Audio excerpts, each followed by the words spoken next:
You betrayed me. Now live with the consequences. 25 years of marriage, and I'm sitting alone at our dining room table with 2 plates of cold lasagna and a bottle of wine that's gone warm. The candles I lit 3 hours ago have burned down to waxy stubs, and my phone shows 17 unanswered calls to my wife, Sarah. "Happy anniversary to me," I mutter, pouring another glass of the Merlot we'd been saving since our honeymoon in Napa. The irony tastes bitter on my tongue. My name is David Thompson, and I fix broken things for a living. Air conditioners, heating systems, industrial refrigeration units, anything with moving parts and a tendency to quit when you need it most.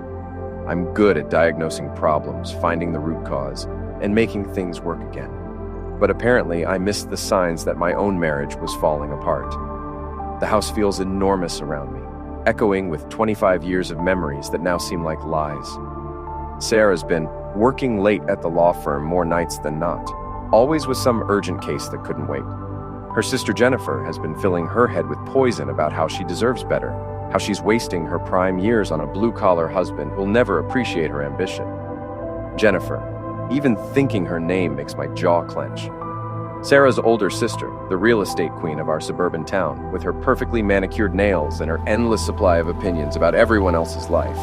She's been campaigning against me since the day Sarah and I got engaged, convinced that her baby sister married beneath her station. The phone rings at 11:47 p.m. Unknown number. "Mr. Thompson? This is Officer Martinez with the County Sheriff's Department. We need you to come to General Hospital immediately. Your wife has been in an incident." My blood turns to ice water. "What kind of incident? Is she hurt?" "She's stable, sir, but she needs medical attention. We found her at the Riverside Motel on Highway 9. Can you come down here right away?" Riverside Motel. The kind of place that rents rooms by the hour and doesn't ask questions. My stomach drops through the floor. "I'll be right there." I grab my keys and head into the night, knowing with sick certainty that my marriage just died along with any illusions I had left. The hospital emergency room smells like disinfectant and broken dreams.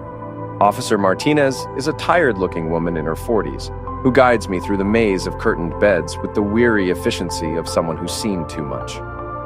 "She was found unconscious in room 237, she explains as we walk. "Appears to have been drinking heavily. The gentleman she was with left the scene before we arrived." Gentleman. Right.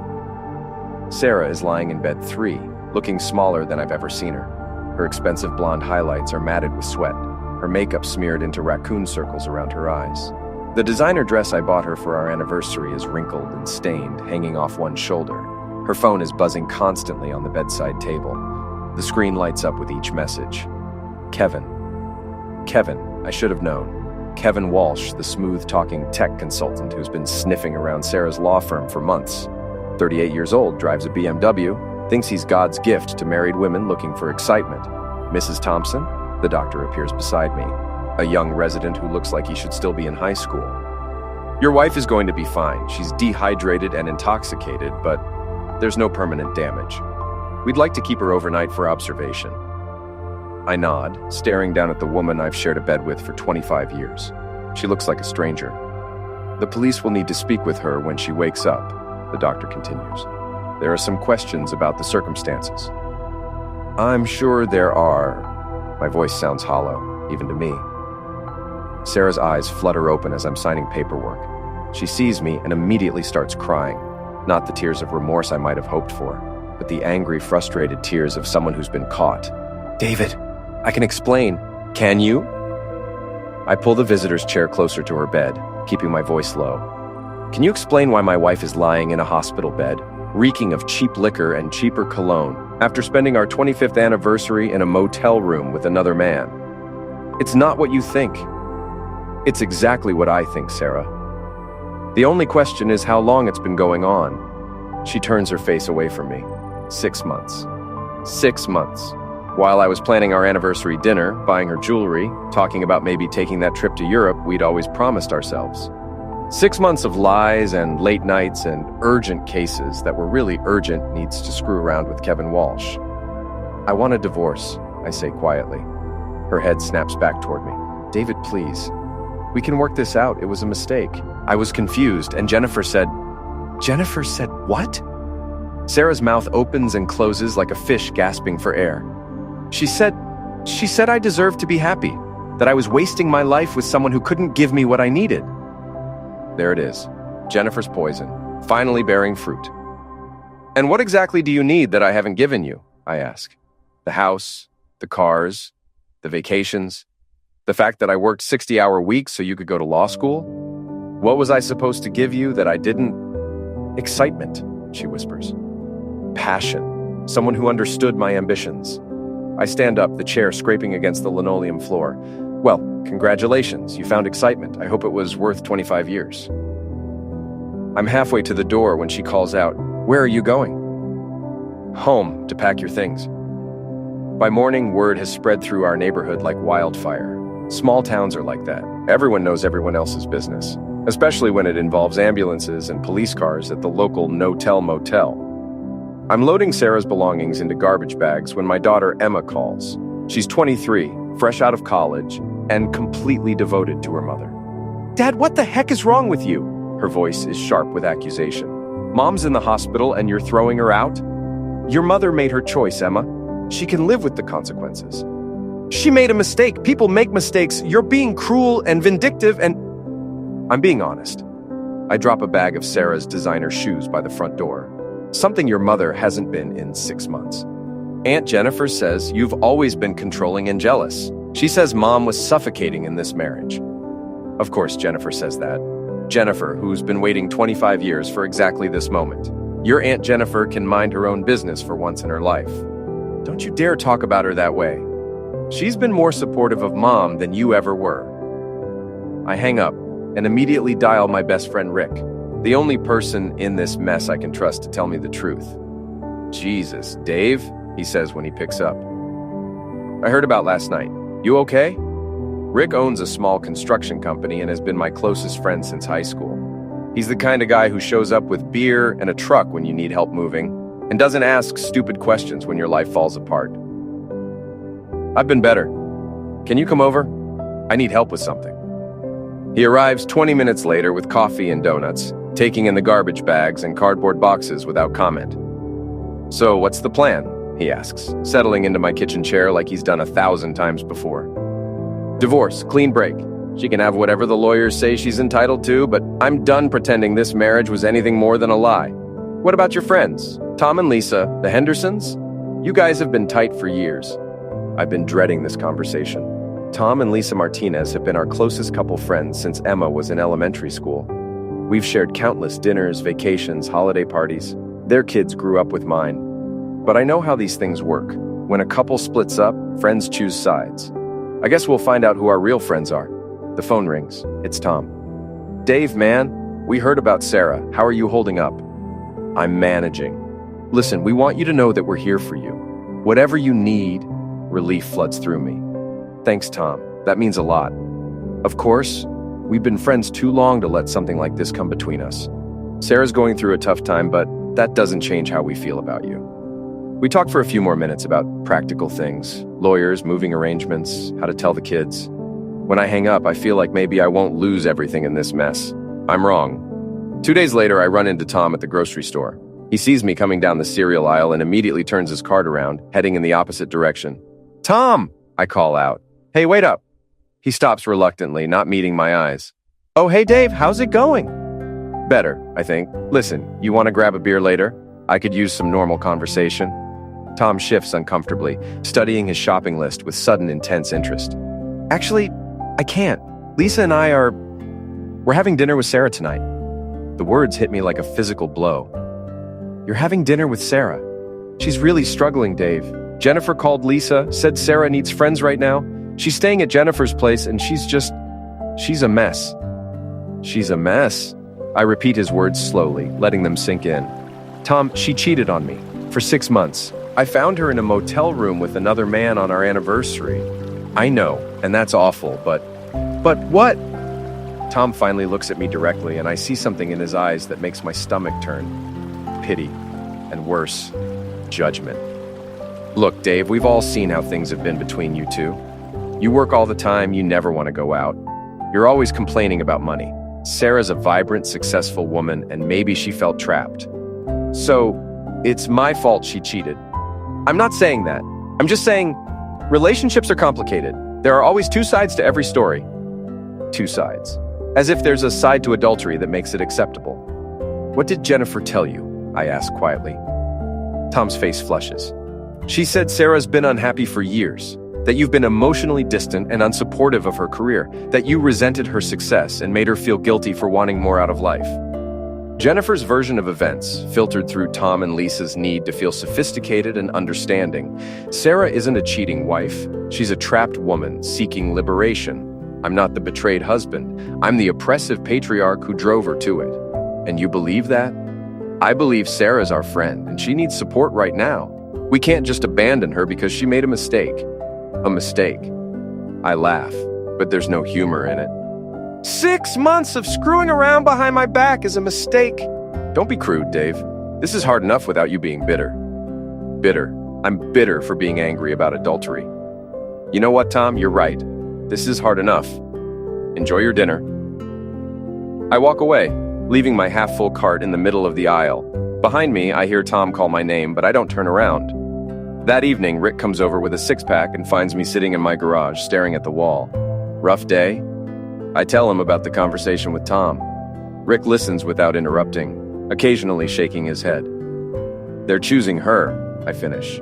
All of them. 20 years of friendship, and they're choosing the cheating wife over the guy who got cheated on. Not all of them, Rick says firmly. I'm not choosing her.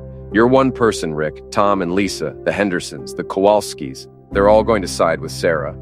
Because Jennifer's spinning this story where I'm the villain and Sarah's the victim. So what are you going to do about it? I look at him, and for the first time since this nightmare started, I smile. It's not a nice smile. I'm going to stop being the nice guy. Sarah comes home 3 days later to collect more of her things. I'm waiting for her in the living room. Divorce papers spread across the coffee table like a battle plan. She looks terrible. Her usually perfect hair is pulled back in a messy ponytail, and she's wearing sweatpants and one of Jennifer's oversized sweaters. The confident, successful attorney is gone, replaced by a woman who looks like she hasn't slept in days. David, we need to talk. No, we don't. You need to sign these papers and figure out where you're going to live permanently. Jennifer's guest room isn't a long-term solution. She sits down across from me, her hands shaking slightly as she picks up the documents. You're really going to destroy our family over this? I didn't destroy anything, Sarah. You did that when you decided Kevin Walsh was more important than your marriage vows. It wasn't like that. It was exactly like that. I lean forward, keeping my voice calm and level. You made a choice.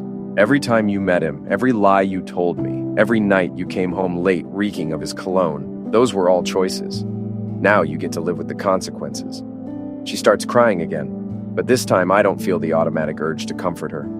That instinct died in the hospital room. Jennifer says you're being unreasonable. She says if you really loved me, you'd be willing to work through this. Jennifer says a lot of things. Jennifer's been trying to break us up since our wedding day, and now she finally got her wish. Congratulations to both of you. That's not fair. Jennifer just wants what's best for me. Jennifer wants you to be as miserable and bitter as she is, and apparently you're happy to oblige. Sarah's tears turn angry. You have no right to talk about my sister that way. She's been there for me when no one else was. She's been there to poison you against your own husband. There's a difference. You're impossible. Sarah stands up, the papers scattering to the floor. This is exactly why I needed someone else. You're cold and sarcastic, and you never listen to what I actually need. What you needed was a marriage counselor, not a motel room. I needed a husband who cared about my happiness. I needed a wife who didn't screw around behind my back. We're shouting now, 25 years of resentment and disappointment spilling out in ugly waves. This is the conversation we should have had years ago, before lawyers and other men in hospital rooms. I never meant for it to happen, Sarah says, her voice breaking. Kevin he understood me. He listened to my dreams and my frustrations, and he made me feel alive again. And I made you feel dead. You made me feel invisible. The words hang between us like a blade. Maybe she's right.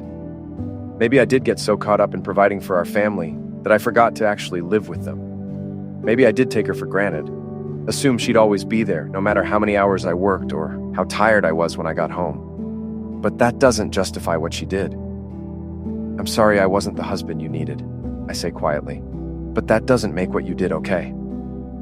I know. Her voice is barely a whisper. I know it doesn't. Then sign the papers. She does, her signature shaky but legible. When she's finished, she looks up at me with red-rimmed eyes. What happens now? Now you figure out your life without me in it. After she leaves, I call my lawyer to confirm the papers are filed correctly. Then I do something I've been putting off for 3 days. I call the Hendersons. Mike Henderson has been my friend since our kids were in Little League together. We've coached youth soccer, gone on camping trips, shared countless barbecues and birthday parties. If anyone will understand my side of this mess, it should be Mike. Dave, how are you holding up?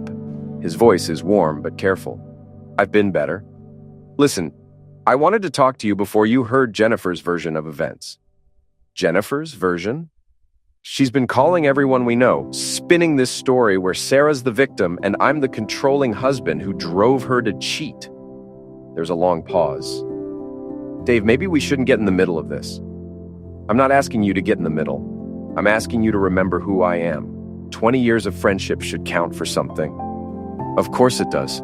But Sarah's our friend too, and she's going through a really tough time right now. She's going through a tough time. I can't keep the bitterness out of my voice. Like, she cheated on me for 6 months with a guy she met through work. How is that my fault? Nobody's saying it's your fault, but what? Another pause. Look, Dave, we've all noticed that things have been strained between you two for a while. You guys barely talked at parties. You never seem to have fun together anymore. Maybe this is just the wake-up call you both needed. A wake-up call. Yeah, maybe now you can both figure out what went wrong and fix it. Mike, there's nothing to fix. She chose another man over our marriage. It's over. Don't be so hasty, Dave. Marriage is work. Sometimes people make mistakes. Mistakes. The same word Tom used. As if adultery is just an oopsie, like forgetting to pick up milk at the store. This wasn't a mistake, Mike. This was a choice. She chose to lie to me for 6 months. She chose to meet another man in motel rooms. She chose to throw away 25 years of marriage for some excitement. I understand you're hurt. No, you don't understand. None of you understand. You're all so busy being sophisticated and non-judgmental that you've forgotten the difference between right and wrong. That's not fair. Fair? I laugh, and it sounds harsh even to me. You want to know what's not fair? What's not fair is having your wife cheat on you and then having all your friends act like you're the problem for being upset about it. Dave, calm down. I am calm. I'm perfectly calm, and I'm perfectly clear about who my real friends are. I hang up before he can respond. That night, Rick comes over again. He's made this a nightly routine, showing up with beer or food or just his presence, making sure I don't do anything stupid. Let me guess, he says, seeing my face. The Hendersons are Team Sarah too. Apparently, I'm the unreasonable one for not wanting to work through my wife's affair. Their loss. Is it, though? I sink into my recliner, suddenly exhausted.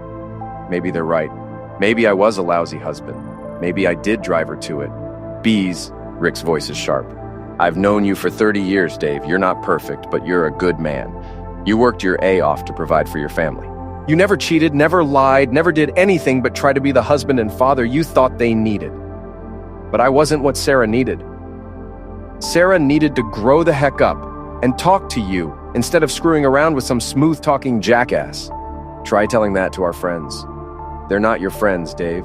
Friends don't abandon you when life gets messy.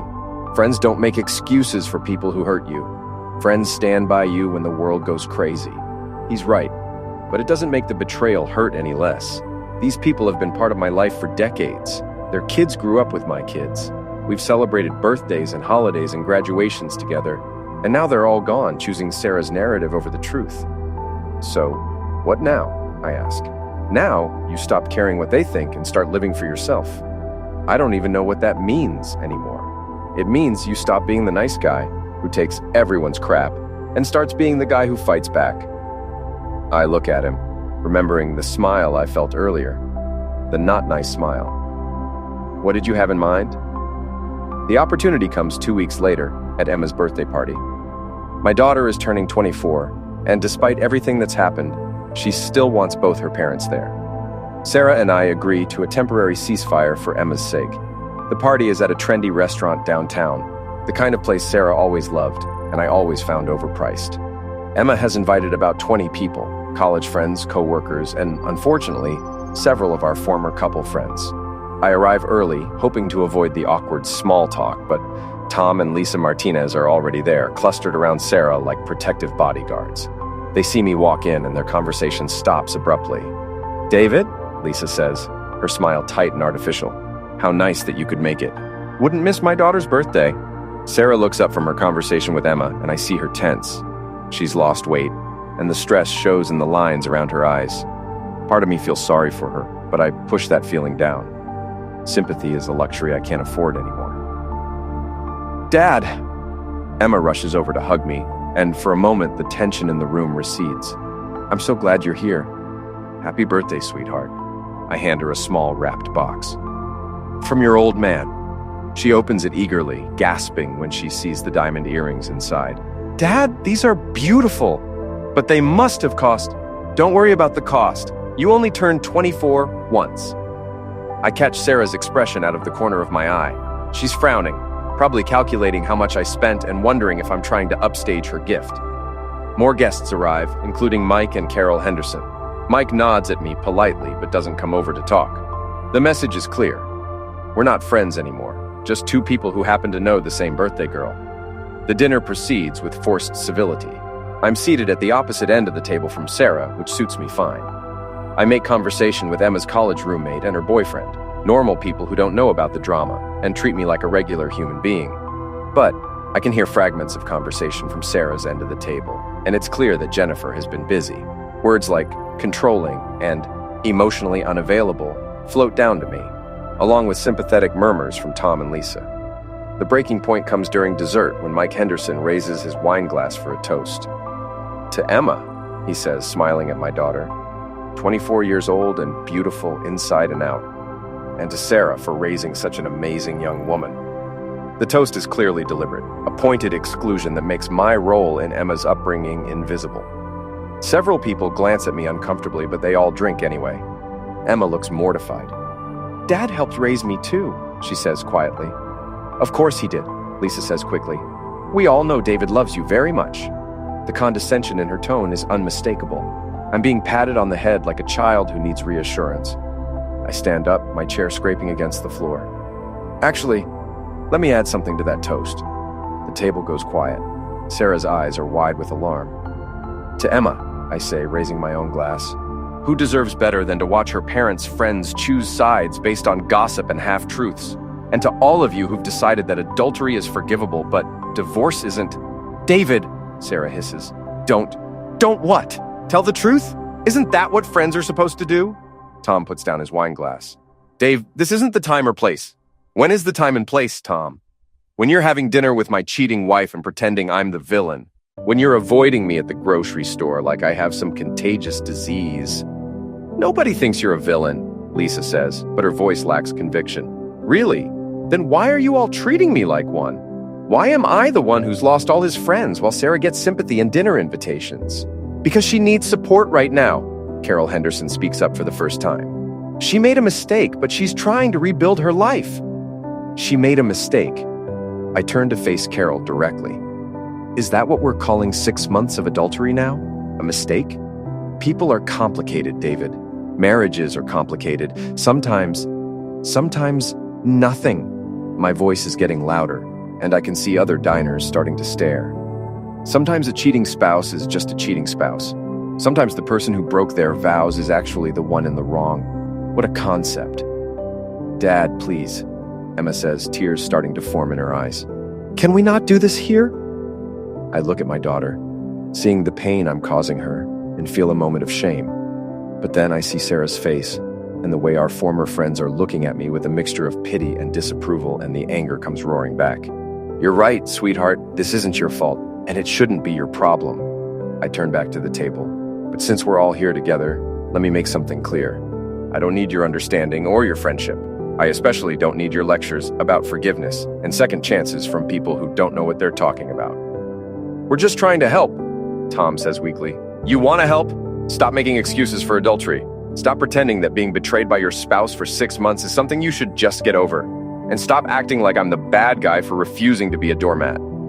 I throw my napkin on the table and pull out my wallet, dropping enough cash to cover my portion of the meal. Emma, I love you, and I'm sorry your birthday got ruined by adult drama. Call me tomorrow and we'll celebrate properly, just the two of us. I kiss her forehead and walk out, leaving behind a table full of shocked faces and uncomfortable silence. In the parking lot, my hands are shaking as I unlock my truck. The confrontation felt good in the moment, but now I'm wondering if I've just made everything worse. Emma will probably hate me for causing a scene at her party. Sarah will use this as evidence that I'm unstable and vindictive. But for the first time in weeks, I feel like myself again. Not the victim, not the abandoned husband, not the guy everyone pities, just David Thompson, who's tired of being pushed around and finally decided to push back. My phone buzzes with a text from Rick. Heard you gave quite a speech tonight. Buy you a beer? I smile, and this time it's a real smile. At least I still have one friend left. 3 weeks after Emma's birthday disaster, I'm sitting in my lawyer's office reviewing the final divorce settlement when inspiration strikes. Sarah wants the house I've been paying the mortgage on for 15 years, the house where I installed every light fixture and painted every room. She also wants half my retirement fund and spousal support for 3 years. She's entitled to it under state law, my lawyer explains. 25-year marriage, she gave up earning potential to support your career early on. But there's something Sarah doesn't know about. Something I've been working on for the past 2 years in my spare time. Something that's about to make me a very wealthy man. The patent application I filed 18 months ago just got approved. The new refrigeration system I designed for industrial use, the one I developed in my garage workshop while Sarah was working late with Kevin, is about to be licensed by 3 major companies. The initial contracts are worth $2 million, with royalties projected at another $3 million over the next 5 years. Since the patent was filed after our separation date, it's not marital property. Sarah gets half of everything we built together, but my post-marriage success is mine alone. I'm still savoring this irony when my phone rings. It's Emma. Dad, I need to talk to you about something. We meet at a coffee shop near her apartment.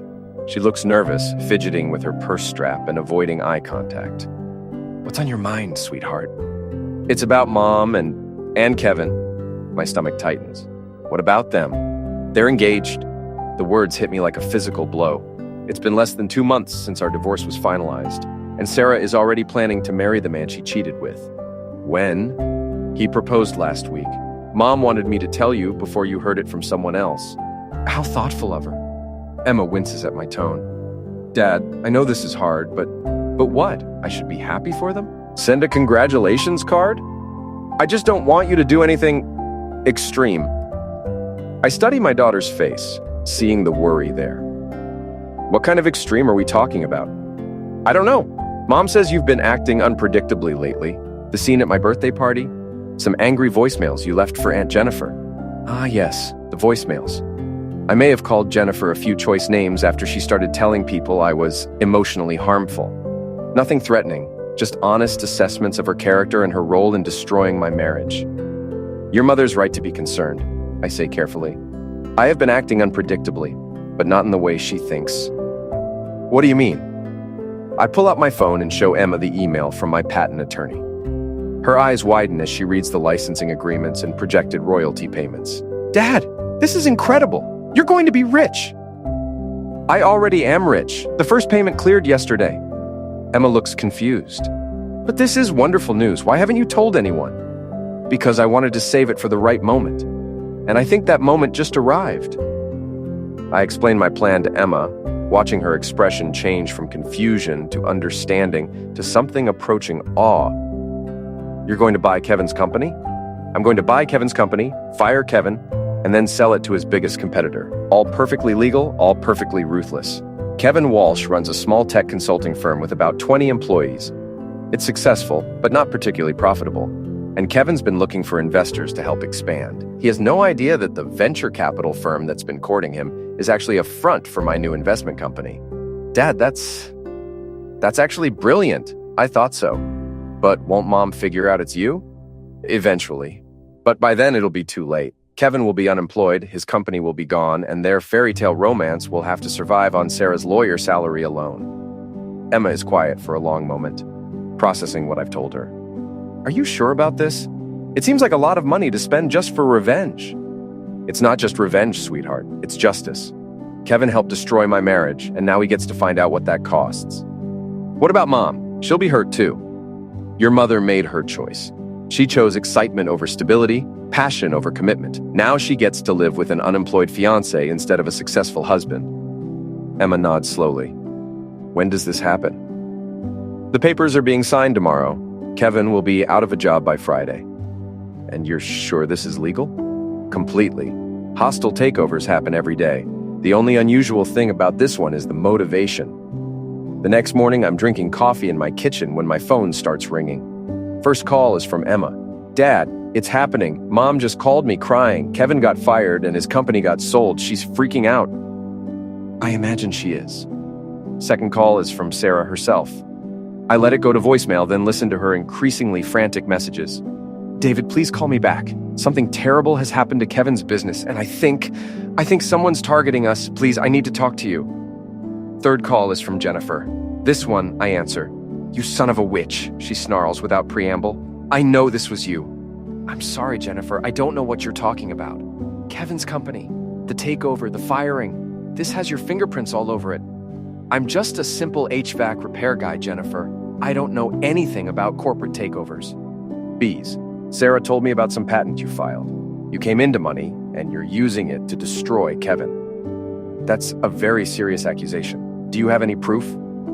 The silence stretches out for several seconds. Of course, she doesn't have proof. The investment company is registered in Delaware, the paperwork is handled by lawyers, and my name appears nowhere in the public records. You're sick, she finally says. This is sick and twisted and... Jennifer, let me ask you something. For the past 6 months, you've been telling everyone who'll listen that Sarah deserves better than me, that she needs a man who can give her excitement and passion and all the things I apparently couldn't provide. Well, congratulations. She got exactly what you wanted for her. She got a man who loves her. She got a man who's now unemployed and unemployable in his chosen field. A man who helped her cheat on her husband and then proposed to her before the divorce papers were even dry. A man who's about to discover that actions have consequences. You're destroying innocent people's lives. Innocent? I laugh, and even I can hear the edge in it. Jennifer, there's nothing innocent about adultery. Nothing innocent about breaking up a 25-year marriage for some excitement. Your sister and her boyfriend made choices, and now they get to live with the results. This isn't over. Yes, it is. It's completely over. Sarah has what she wanted. Kevin has what he deserves, and I have what I need. Which is what? Peace, and the knowledge that sometimes the good guys do win. I hang up and pour myself another cup of coffee. Outside, it's a beautiful spring morning, and for the first time in months, I feel genuinely happy. My phone rings again. This time it's Rick. Dave, you magnificent bastard. I just heard about Kevin Walsh. Please tell me that was you. I have no idea what you're talking about. Right. Well, whoever did it, they're buying the first round tonight. Heck, they're buying all the rounds. In that case, I'll see you at Murphy's at 6. Dave? Yeah? I'm proud of you, man. It's about time someone fought back. After I hang up, I sit in my quiet kitchen and think about the past few months. The betrayal, the divorce, the loss of friends I thought would stand by me, the humiliation of being treated like the villain in my own tragedy, but also the discovery that I'm stronger than I thought, that I don't need other people's approval to know who I am, that sometimes the best revenge isn't getting mad, it's getting even. My phone buzzes with a text from Emma. Dad, I love you. What you did was epic. I smile and text back. Love you too, sweetheart. Dinner this weekend? Absolutely. And Dad, I think you're going to be just fine. She's right. For the first time since this nightmare started, I know she's absolutely right. Sarah can have her excitement and passion. Kevin can have his unemployment and his ruined reputation. Jennifer can have her bitterness and her schemes. I have my dignity, my daughter's respect, and enough money to build whatever life I want next. And sometimes, that's the best revenge of all. ## epilogue. The final move. 6 months later, I'm standing in the lobby of the Grand Marquis Hotel watching Sarah and Kevin's wedding reception through the glass doors of the ballroom. It's a much smaller affair than our wedding was. Maybe 50 people compared to the 200 who celebrated with us 25 years ago. I'm not here to cause trouble. I'm here because Emma asked me to pick her up, and she's running late, saying goodbye to relatives she rarely sees. Kevin looks older than his 38 years. the stress of unemployment and a failed business venture showing in the lines around his eyes. He's working as a freelance consultant now, making about a quarter of what he used to earn. Sarah's paying for the wedding, the apartment, most of their living expenses. She looks beautiful in her ivory dress, but there's a tightness around her smile that wasn't there on our wedding day. The excitement and passion she was seeking has been tempered by financial reality and the knowledge that fairy tales don't pay the bills. Dad? Emma appears beside me, elegant in her bridesmaid dress. Ready to go? Ready when you are. As we walk toward the exit, I catch sight of Tom and Lisa Martinez at one of the tables. Tom sees me and raises his hand in a hesitant wave. I nod back politely, but don't stop to chat. Do you ever regret it? Emma asks as we reach my truck. What you did to Kevin's company? I consider the question seriously. No, he helped destroy my marriage and he got exactly what he deserved. The only thing I regret is that it took me so long to stop being the nice guy. And Mom, do you regret what happened to her? I look back at the hotel, where Sarah is dancing with her new husband while their friends pretend everything is perfect.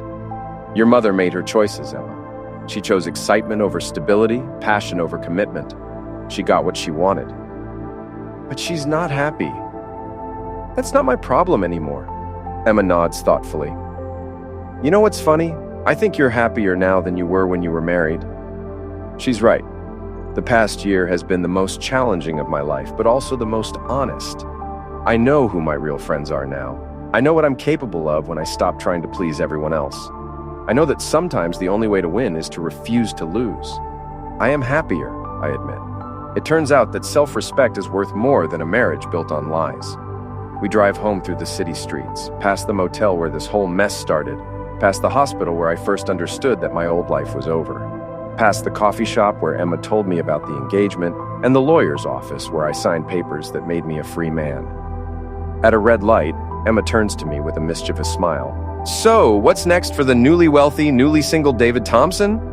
I think about the travel brochures on my kitchen counter, the business opportunities my patent attorney keeps sending me, the quiet satisfaction of a life lived on my own terms. Whatever I want, I say. Absolutely whatever I want. The light turns green and we drive toward whatever comes next, leaving the past where it belongs, in the rearview mirror.